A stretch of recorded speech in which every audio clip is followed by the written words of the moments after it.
Okay, तो हमारे पास एक क्वेश्चन है सर्कल चैप्टर से। Prove that parallelogram circumscribing a circle is a rhombus. Also find area of the rhombus if radius of circle is 3 cm and length of one side of the rhombus is 10 cm. ये question CBSE 2024 के board paper में आया है, तो important question है। ठीक है, तो देखो यहाँ पे मैंने एक पैरेललोग्राम बनाया है और अंदर एक सर्कल है। इसका नाम मैं रख देती हूँ A, B, C और D। ठीक है, अब ये जो पैरेललोग्राम है ABCD, ये सर्कल को कुछ स्पेसिफिक पॉइंट पे टच कर रहे हैं, मतलब P, Q, R और S पॉइंट पे टच भी कर रहे हैं।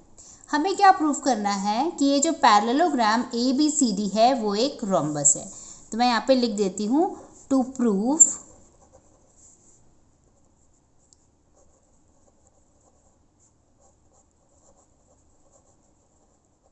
Parallelogram ABCD is rhombus। Okay, तो देखो पहले तो मैं एक प्रॉपर्टी आपको बता देती हूँ आगे बढ़ने से पहले। हम सबको पता है कि सर्कल से के आउटसाइड कोई एक पॉइंट से अगर हम लोग सर्कल पर टेंजेंट ड्रॉ करते तो वो इक्वल होता है। मतलब क्या कहना चाहती हूँ मैं कि सपोज यहाँ पर एक पॉइंट है, या यहाँ पर देखो A एक पॉइंट है, राइट। अब A पॉइंट से यहाँ पर AS एक टेंजेंट बन रही है और दूसरी टेंजेंट AP बन रही है, तो हम बोल सकते हैं कि AS is equal to AP, right. वैसे यहाँ पे देखो B से दो टेंजेंट गई है, PB और BQ, तो हम बोल सकते हैं कि BP और BQ भी इक्वल है। वैसे यहाँ से हम बोल सकते हैं कि CR और CQ भी इक्वल है, और यहाँ से हम बोल सकते हैं कि DR और DS भी इक्वल है। ठीक है, तो वो प्रॉपर्टी क्या है? वो प्रॉपर्टी ये है कि tangent drawn to the circle from an exterior point are of equal length. तो हम लिख देते हैं, हम प्रूफ स्टार्ट करते हैं। लिखते हैं we know that the tangent drawn to a circle from an exterior point are of equal length। ठीक है, तो उस हिसाब से हम क्या बोल सकते हैं? हम बोल सकते हैं कि DS is equal to DR और AS is equal to AP, BP equal to BQ और CR is equal to CQ। तो हम इसको लिखेंगे कैसे? देखो हम लोग क्या करेंगे, हम लोग ये साइड और ये साइड पकड़ते हैं, तो हम पहले लिखेंगे AS इक्वल टू AP। मैं लिखती हूँ देयरफॉर, देखो AS इक्वल टू AP और फिर SD इक्वल टू DR। तो देखो मैंने क्या किया, मैंने AS और SD ले लिया, AS और SD ले लिया। ऐसा मैं इसलिए बता रही हूँ क्योंकि हमें ये प्रॉपरली लेना है। अगर हम इसको प्रॉपरली नहीं लेंगे तो हमारा आके प्रूफ करना मुश्किल हो जाएगा। तो मैंने क्या किया, मैंने AS और SD लिया। देखो AS और SD लिया एक साइड में, और अब मैं दूसरा साइड में BQ और QC लूँगी।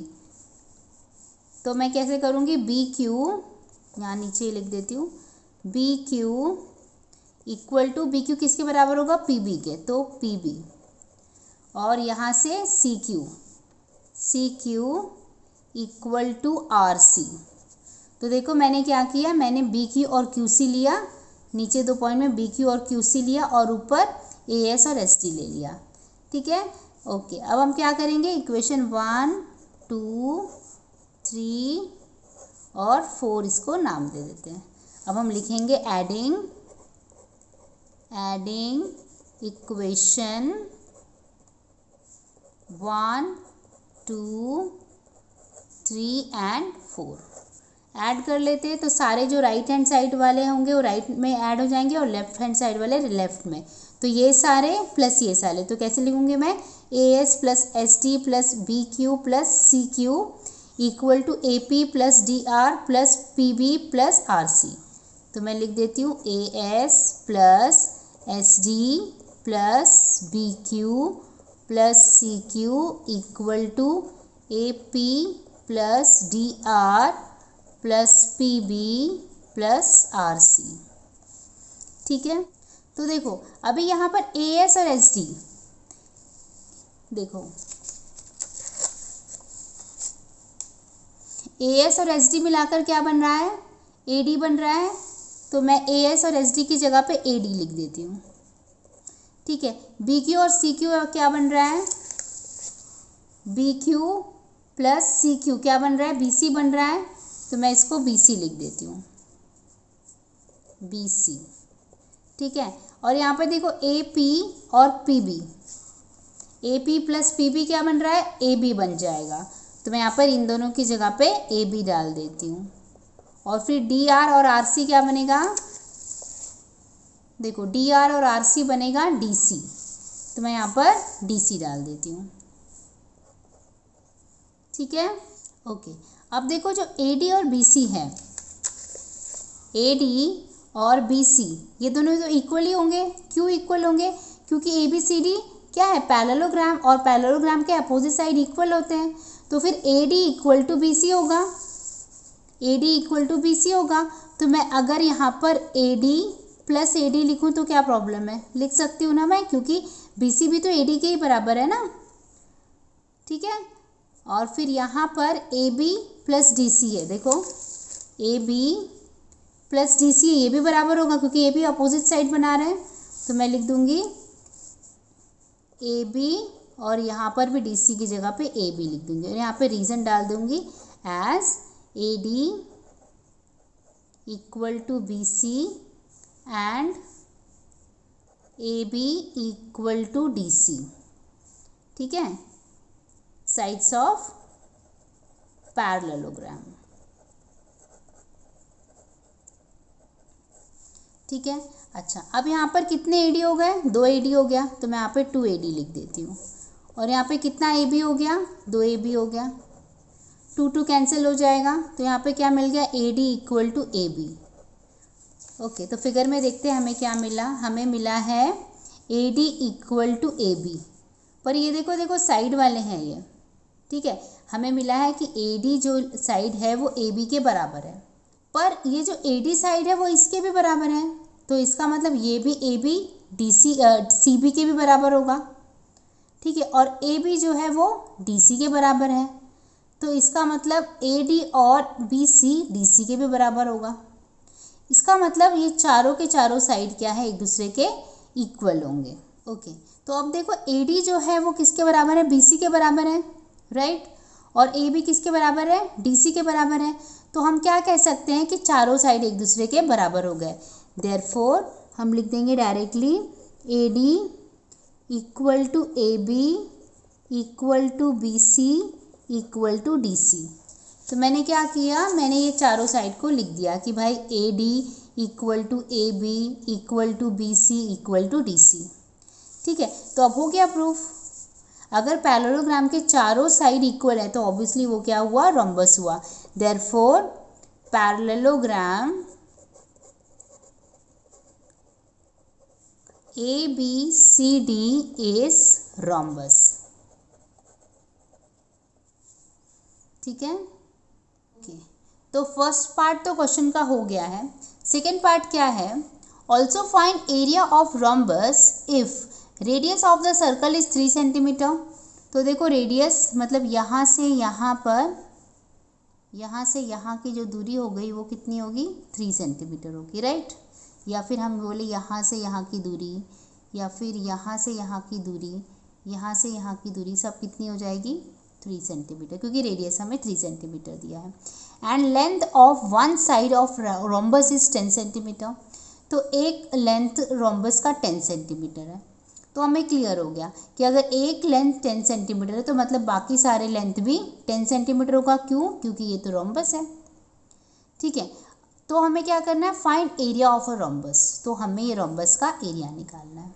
ठीक है, तो कैसे करेंगे, देखो उसके लिए मैं क्या कर रही हूँ, मैं ज़रा ये वाले पॉइंट्स को सेंटर से जोड़ रही हूँ। यहाँ पे ओ डाल देते हैं, पेन से लिख देती हूँ।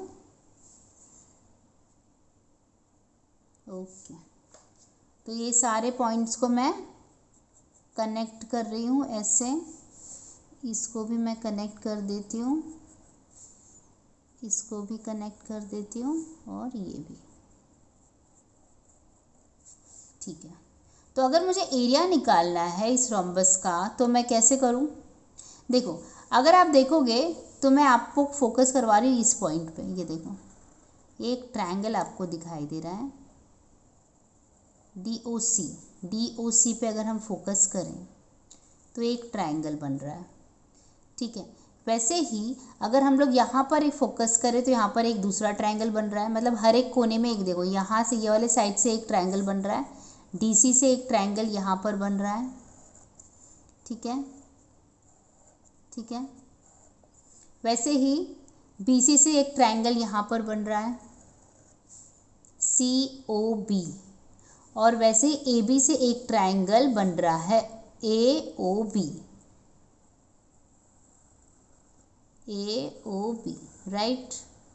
और वैसे ही DA से भी एक ट्रायंगल बन रहा है DOA, तो ये हुआ DOA, राइट। तो ऐसे ही एक ट्रायंगल ये हुआ ट्रायंगल नंबर 1, फिर ट्रायंगल नंबर 2, ट्रायंगल नंबर 3 और ट्रायंगल नंबर 4। ठीक है, अगर ये सारे ट्रायंगल के एरियाज को मैं ऐड कर देती हूँ तो मुझे रोम्बस का एरिया मिल जाएगा। ठीक है, और अब मुझे बताओ कि ये जो ट्रायंगल है DCO उसका एरिया कैसे मिलेगा। सिंपल है, एरिया ऑफ ट्रायंगल लगा देंगे। क्या है formula, half into base into height. Base DC है तो DC तो पता है 10 है ना। एक का हमें मालूम है, मतलब सारे का बेस, सारे का साइड जो है वो 10 होगा, तो DC 10 है। और हाइट पता है क्या, हाइट कैसे पता चलेगी, हाइट क्या है, height is a radius of a circle, मतलब हाइट भी पता है, तो हाइट 3 होगा। तो यहाँ पर ये देखो DC 10 हुआ और RO कितना हुआ, 3 हुआ। यहाँ पर CB 10 हुआ और OQ कितना हुआ, वो 3 हो जाएगा। और वैसे ही AB कितना होगा 10 और OP कितना होगा 3, और DA 10 होगा और SO 3 हो जाएगा, राइट। तो इसका मतलब हम लोग ये सारे ट्रायंगल का एरिया निकाल कर उसको अगर ऐड कर लें तो हमें रोम्बस का एरिया मिल जाएगा। और एक और बात है कि अगर हम लोग एक ट्रायंगल का एरिया निकाल लेते हैं तो हमें बाकी 3 का निकालने की ज़रूरत नहीं है। क्यों, क्योंकि बेस और हाइट हर एक केस में इक्वल है, सेम ही है, राइट। उतना ही बेस है और उतनी ही हाइट है, 10 बेस है और 3 हाइट है। तो हम किसी एक ट्रायंगल का क्या करते हैं, एरिया निकाल लेते हैं। ठीक है, और फिर हम उसको ऐड कर लेंगे और हमें हमारा आंसर मिल जाएगा। तो चलिए शुरू करते हैं। मैं यहाँ पर लिखती हूँ एरिया ऑफ रोम्बस ABCD क्या होगा, is equal to area of triangle, सारे ट्रायंगल का नाम लिख देते हैं हम लोग, DCO plus area of triangle COB plus area of triangle ABO plus area of triangle DOA। ठीक है, ओके। तो इसमें से कोई एक का हम लोग एरिया निकाल लेते हैं। हाँ, हम निकाल लेते हैं एरिया ऑफ ट्रायंगल DCO। तो क्या होगा, half into base into height. ठीक है, तो ये हाफ हुआ, बेस हुआ 10 और हाइट हुआ 3, तो ये कितना हो जाएगा 5 इंटू 3 मतलब 15 सेंटीमीटर स्क्वायर। ठीक है, तो मतलब चारों का 15 15 15 होगा, राइट। देयरफॉर हम डायरेक्टली लिख देते हैं, therefore area of rhombus ABCD equal to 15 + 15 +15 +15, ठीक है। यहाँ पे रीज़न डाल देंगे, यहाँ पे डालेंगे सेंटीमीटर स्क्वायर। रीज़न क्या होगा, as area of triangle DCO is equal to area of triangle COB is equal to area of triangle ABO is equal to area of triangle DOA, ठीक है, ठीक है। तो ये तो हमारा रीज़न है। अभी यहाँ पे कितना होगा, 15 4 जा कितना होता है, देयरफॉर वापस से एक बार लिख देते हैं, area of rhombus ABCD equal to 60 centimetre square, ठीक है। आई होप आपको समझ में आया है। Thank you for watching.